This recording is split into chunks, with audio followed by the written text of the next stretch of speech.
A warm greetings to everyone, my dear students. Today we are going to talk about the topic resonance and coupled circuits in circuit theory course. So already நான் உங்களுக்கு இந்த material share பண்ணியிருந்தேன் WhatsApp குரூப்பில். I hope that you have all gone through what are the content present in it. So இதில் first நீங்கள் resonance and coupled circuits பற்றி தெரியறதுக்கு முன்னாடி பேசிக்காக ஆல்டர்னேட்டிங் குவான்டிட்டியை பற்றி நீங்கள் பேசிக்காக தெரிஞ்சுக்கிட்டிங்கன்னா ரெசனன்ஸ் அண்ட் கப்புள்டு சர்க்கியூட்ஸ் பற்றி அண்டர்ஸ்டாண்ட் பண்ணிக்கிறது ரொம்ப ஈஸியான ஒரு விஷயம்.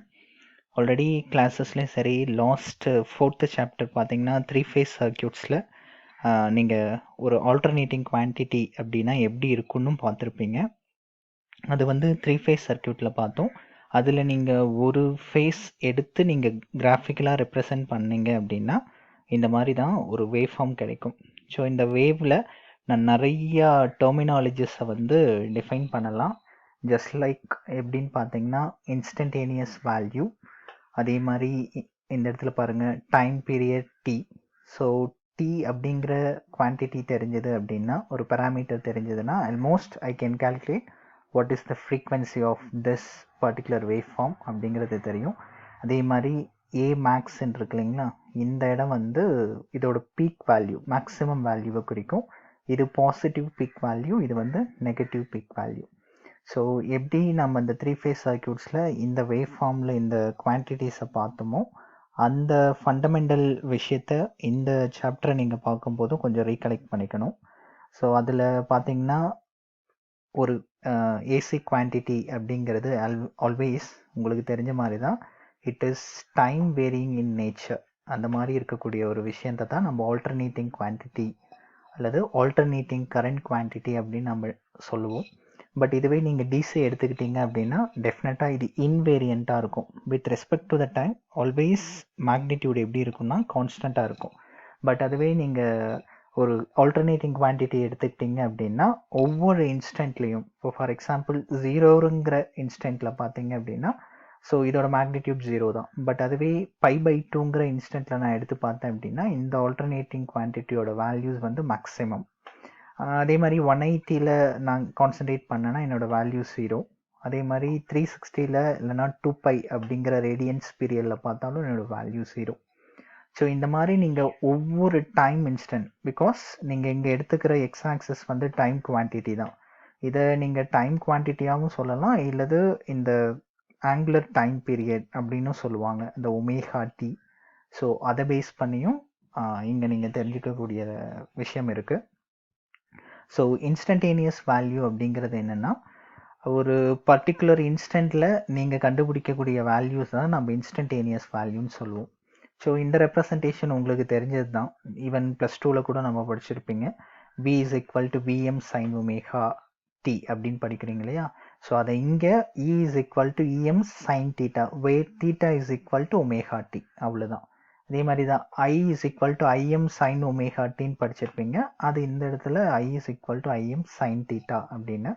ஸோ இந்த ரெண்டுலேயும் என்னன்னு பார்த்தீங்கன்னா இந்த Em and then Im இதை எது ரெப்ரசன்ட் பண்ணுதுன்னா peak value, that is the maximum value of alternating quantity. So இப்போ நான் ஆல்ரெடி எக்ஸ்பிளைன் பண்ண மாதிரி எங்கே மேக்ஸிமம் வேல்யூ கிடைக்கும்னு பார்த்தீங்கன்னா ஒரு ஆல்டர்னேட்டிங் குவான்டிட்டி, இது வந்து ஒரே ஒரு சைக்கிள் மட்டும் நான் எடுத்திருக்கேன், சரிங்களா.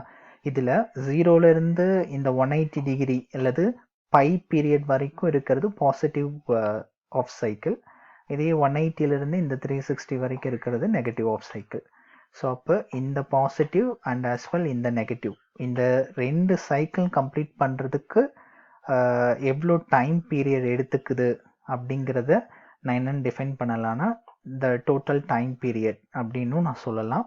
ஸோ அதை எப்படி டிஃபைன் பண்ணுறதுன்னு பாருங்கள். So time period is the quantity to complete it's one cycle.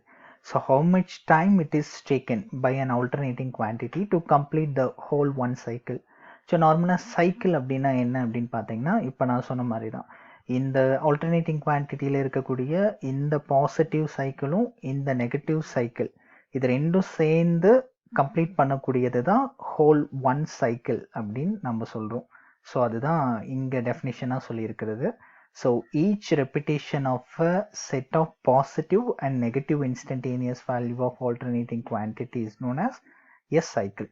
So நல்லா தெரிஞ்சுக்கோங்க, ஒரு சைக்கிள் அப்படின்னாவே the total period that is 0 to 360 degree வரைக்கும் அதோட one cycle of time period இருக்கும் அப்படிங்கிற விஷயத்த இந்த இடத்துல ஞாபகம் வச்சுக்கோங்க. ஸோ நான் ஆல்ரெடி சொன்ன மாதிரி டைம் பீரியட் தெரிஞ்சுது அப்படின்னா ஆட்டோமேட்டிக்காக ஃப்ரீக்வன்சியை கால்குலேட் பண்ணிக்கலாம். ஏன் அப்படின்னா frequency is equal to 1/t. So once you know the time period always I can calculate f equal to 1/t அப்படின்னு நான் கால்குலேட் பண்ணிக்க முடியும். அதே மாதிரி ஆம்ப்ளிடியூட் ஆர் மேக்னிடியூட் அப்படிங்கிறது என்ன அப்படின்னா ஒரு ஆல்டர்னேட்டிங் குவான்டிட்டினுடைய மேக்ஸிமம் வேல்யூ, அதாவது பாசிட்டிவ் சைக்கிளாக இருந்தாலும் சரி, அதாவது இங்கே மென்ஷன் பண்ணியிருக்காங்க பார்த்தீங்களா, ப்ளஸ் ஏ மேக்ஸ், அதே மாதிரி இங்கே மைனஸ் ஏ மேக்ஸ் அப்படிங்கிறது பாசிட்டிவ் ஆம்ப்ளிடியூட் ஆகட்டும் அல்லது நெகட்டிவ் சைக்கிளில் இருக்கக்கூடிய நெகட்டிவ் ஆம்ப்ளிடியூட் ஆகட்டும். ஸோ இந்த விஷயத்த அது சொல்லுது இல்லைங்களா, அந்த மேக்ஸிமம் வேல்யூ அப்படிங்கிறத தான் நம்ம ஆம்ப்ளிடியூட் அப்படின்னு நம்ம டிஃபைன் பண்ணுறோம். ஸோ அதை தான் நம்ம ஆல்ரெடி சொன்னது. So EMIM that is maximum amplitude அப்படின்னு சொல்லக்கூடிய விஷயம். ஸோ ஆங்குலர் ஃப்ரீக்வன்சி அப்படிங்கிறது நம்மனே சொன்னோம் இல்லையா, omega that is equal to angular frequency. So அப்போ 2π பீரியட் வேணும்னா ஒமேகா இன்டு டி. ஸோ இந்த ஃபார்முலாவிலிருந்து தான் அந்த ஆல்டர்னேட்டிங் குவான்டிட்டியை வந்து நம்ம டிஃபைன் பண்ணுறோம். இங்கே பாருங்கள், ஒமேகா அப்படிங்கிறது நீங்கள் ஃப்ரீக்வன்சியாக இங்கே கொடுத்துருக்காங்க. பட் நார்மலாக நீங்கள் வேவ் ஃபார்ம்ஸ் ஆல்டர்னேட்டிங் குவான்டிட்டி எடுக்கிறீங்க அப்படின்னா, ஸோ ஒய் ஆக்சிஸில் ஆம்ப்ளிடியூட் எடுத்துக்கிட்டா ஆட்டோமேட்டிக்காக நம்ம இந்த இடத்துல என்ன எடுத்துக்கோன்னு பார்த்தீங்கன்னா டைம் பீரியட் தான் எடுத்துக்கும். ஈவன் டிசி குவான்டிட்டி எடுத்தால் கூட டைம் பீரியட் வர்சஸ் ஆம்ப்ளிடியூட் என்னன்னு தான் பார்ப்போம். ஸோ அதே மாதிரி இந்த இடத்துல ஒமேகா டி அப்படிங்கிறது எதுக்கு ஈக்குவல்னு பாருங்கள். ஸோ ஃப்ரம் திஸ் ஃபார்முலா, இது நம்மளுடைய பேசிக் ஆங்குலர் ஃப்ரீக்வன்சி ஃபார்முலாவிலேருந்து, so omega T is equal to 2π radians per second இப்படியும் நீங்கள் ரெப்ரசன்ட் பண்ணலாம், அல்லது டிகிரி வைஸும் நம்ம ரெப்ரசன்ட் பண்ணலாம். ஜஸ்ட் 0 டிகிரி, 90 டிகிரி, 180 டிகிரி டிகிரிலையும் நீங்கள் பண்ணலாம், ரேடியன்ஸ்லையும் ஒரு ஆல்டர்னேட்டிங் குவான்டிட்டி ரெப்ரசன்ட் பண்ணுற இந்த ஃபண்டமெண்டல் விஷயத்தை பற்றி தெரிஞ்சுக்கோங்க. ஸோ வந்து ஆங்குலர் ஃப்ரீக்வன்சினா என்ன டிஃபைன் பண்ணியிருக்குது. So the angle equivalent of one full cycle. ஆக்சுவலாக இது 3600 இல்லை, 360 டிகிரி. இது there is typographical mistake. So or 2π ரேடியன்ஸாக சொல்லிக்கலாம், சரிங்களா. ஸோ அதுக்கு மேலே பார்த்தீங்கன்னா வேறு என்னென்ன டெர்மினாலஜிஸ் இருக்குது அப்படின்னு பாருங்கள்.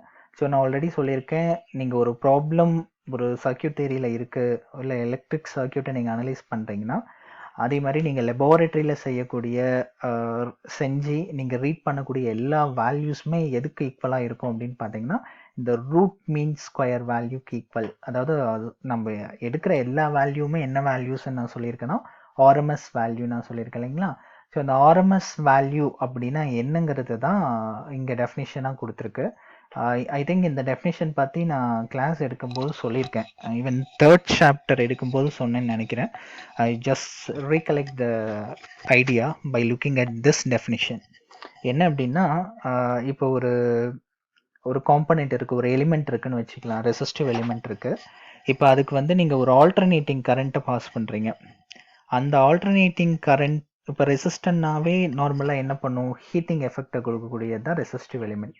ஸோ இப்போ ஒரு ஆல்டர்னேட்டிங் குவான்டிட்டியை நான் பாஸ் பண்ணி எவ்வளோ அமௌண்ட் ஆஃப் ஹீட் வந்ததோ அதே டிசி கரண்ட் பாஸ் பண்ணால் எவ்வளோ வந்து தேவைப்படும், அது அந்த அமௌண்ட் ஆஃப் டிசி கரண்ட்ஸ் எவ்வளோ ரெக்வயர்ட், இந்த ரிலேஷன்ஸை மெயின்டைன் பண்ணக்கூடிய விஷயத்தை தான் ஆர்எம்எஸ் அப்படின்னு சொல்லுவாங்க. அதுதான் இங்கே பாருங்கள், the RMS வேல்யூ அதை எஃபெக்டிவ் வேல்யூன்னு சொல்லலாம். Alternating current is that value of an alternating current that produces the same heating effect. நல்லா பாருங்க, the same heating effect as that of the given DC current when passed through the same resistance அப்படின்னு சொல்லுவாங்க.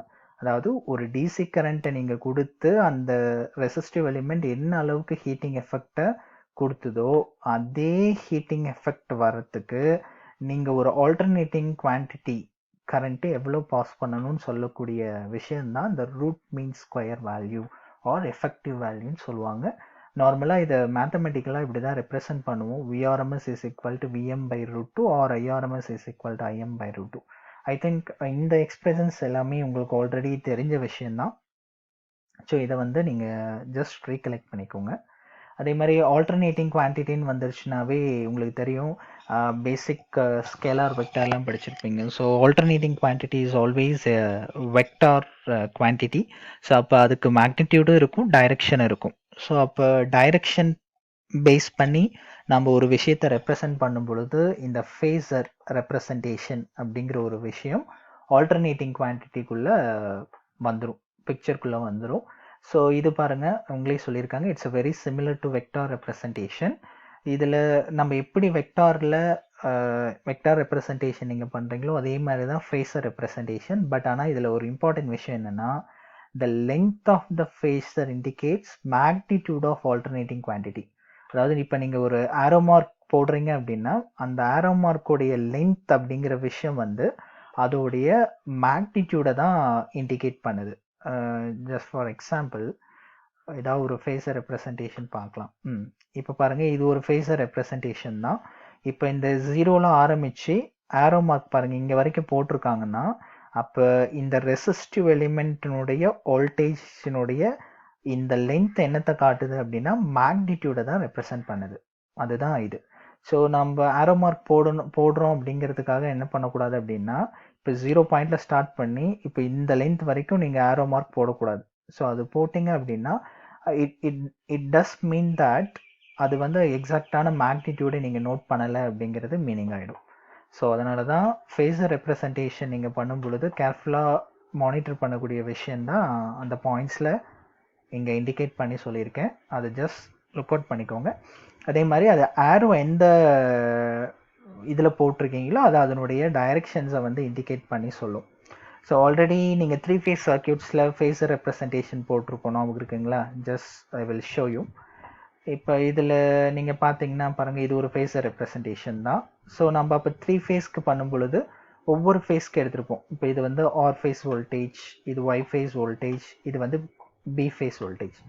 நீங்கள் ஃபேஸரை clock வைஸில் சுற்ற விட்டிங்கன்னா, அதாவது R phase, Y phase and then B ஃபேஸில் வந்தால், ஸோ ஃபேஸரோட மேக்னிடியூட்ஸ் எல்லாமே நெகட்டிவில் இருக்கும். அதாவது அந்த 2 ஃபேஸருக்கு இருக்க ஆங்கிள் டிஃப்ரென்ஸ் வந்து நெகட்டிவில் நம்ம ரெப்ரசன்ட் பண்ணுவோம். அதே ஆன்டி கிளாக் வைஸில் போகும்போது அதோட இண்டிகேஷன்ஸ் எல்லாமே பாசிட்டிவில் இருக்குன்னு பார்த்துருக்கோம் இல்லைங்களா? அதாவது VB equal to VM sine omega T plus 120 degree. எப்போ இந்த ஆர் ஃபேஸை நான் பேஸாக எடுத்துக்கிட்டு நீங்கள் ரெப்ரசன்ட் பண்ணும்போது அப்படி பண்ணுவோம். ஸோ அதே விஷயந்தான் இங்கேயும். ஸோ ஃபேஸர் ரெப்ரசன்டேஷன் அதை தான் மீன் பண்ணுது. இந்த இடத்துல மேக்னிடியூட் மேபி ஆர்எம்எஸ் வேல்யூவாக இருக்கும். அது ஆல்மோஸ்ட் அதுதான் இதில் நம்ம நோட் பண்ணக்கூடிய பாயிண்ட்டு. ஸோ அதே மாதிரி நீங்கள் ஃபேஸர் ரெப்ரசன்ட் பண்ணும் பொழுது நீங்கள் கிளாக் வைஸில் ரெப்ரசன்ட் பண்ணலாம். பட் இங்கே பாருங்கள், maximum phasor are assumed to be rotated in anticlockwise direction. அப்படி தான் அதிகமாக எடுத்துக்குவாங்க, ஏன்னா magnitude maybe of positive. So அதனால் ஆன்டி கிளாக் வைஸில் எடுக்கிறதுங்கிறது வந்து வெல் அண்ட் குட். அது ஒரு விஷயம். அதே மாதிரி ஃபேஸ் அப்படிங்கிறது என்னன்னு பாருங்கள், it's alternating quantity at any instant is the angle. அதாவது அந்த ஆங்கிளை ஃபை அப்படின்னு சொல்லுவாங்க. traveled by the phasor representing that alternating quantity up to the instant of consideration measured from the reference. இப்போ ஃபார் எக்ஸாம்பிள், இப்போ இங்கே கீழே பாருங்களேன். இப்போ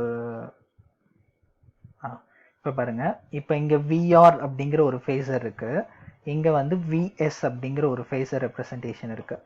இப்போ 0ங்கிற ரெஃபரன்ஸ் பாயிண்டில் இருந்து இப்போ ஆக்சுவலாக விஆர் பாருங்கள், எக்ஸ் ஆக்சஸில் ஹரிசாண்டலாக தான் நம்ம வெக்டார் ரெப்ரசன்ட் பண்ணியிருக்கோம். பட் அதுவே இந்த குவான்டிட்டி எவ்வளோ வந்து இந்த ஃபேஸிலேருந்து இது எவ்வளோ ஆங்கிளில் தள்ளி இருக்குதுங்கிற இந்த விஷயத்தை மீன் பண்ணுறது தான் அந்த ஃபை அப்படிங்கிற அந்த ஃபேஸோட வேல்யூ. சரிங்களா? ஸோ இது ஜஸ்ட் இந்த பேசிக் விஷயங்கள் எல்லாமே கொஞ்சம் நீங்கள் ரெப்ரசன்ட் பண்ணிக்கோங்க. ஸோ அப்படி நீங்கள் ஜஸ்ட் ரீகலெக்ட் பண்ணிக்கோங்க. இதை வந்து நம்ம ஃபேஸ் அப்படின்னு சொல்லுவோம். ஸோ அது ஆன்டி கிளாக் வைஸில் பண்ணிக்கிட்டா தான் அதோட வேல்யூஸ் வந்து பாசிட்டிவில் கிடைக்கும். ஸோ நான் ஆல்ரெடி சொல்லியிருக்கேன், ரெண்டுக்கும் உள்ள ஃபேஸ் டிஃப்ரென்ஸ், அதாவது ஒரு நமக்கு இருக்கிறதே 4 பாசிவ் எலிமெண்ட்ஸ் தான், RLC, that is resistance, inductance and then capacitance. அப்போ ரெசிஸ்டன்ஸ்க்கு எப்பயுமே ஃபேஸ் டிஃப்ரென்ஸே கிடையாது. அதாவது வோல்டேஜும் ஒரே டைரெக்ஷனில் தான் இருக்கும், கரண்ட்டும் அதே டைரெக்ஷன் ஃபேஸில் தான் இருக்கும். இண்டக்டன்ஸ் நீங்கள் எடுத்துக்கிட்டீங்க அப்படின்னா வோல்டேஜ் லீடிங்கில் போகும், கரண்ட் பேக்கில் இருக்கும் வித் ஆங்கிள் 5.